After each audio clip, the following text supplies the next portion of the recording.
I'm Bernard Biernesa of City Engineer's Office, Electrical Safety Division of Iloilo City. Ang nabili ng Iloilo City Government ay ang Donghae man-lift truck. It is beneficial to our personnel on field operation, and yung performance naman ng Donghae man-lift, okay naman siya.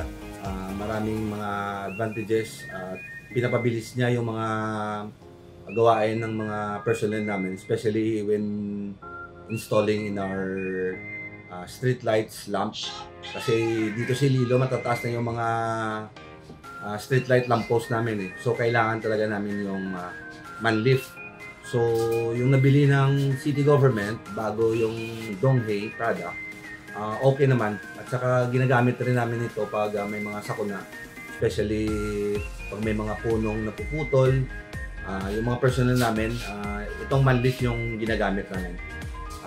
So far, okay yung performance ng Donghae man-lift truck. Thank you.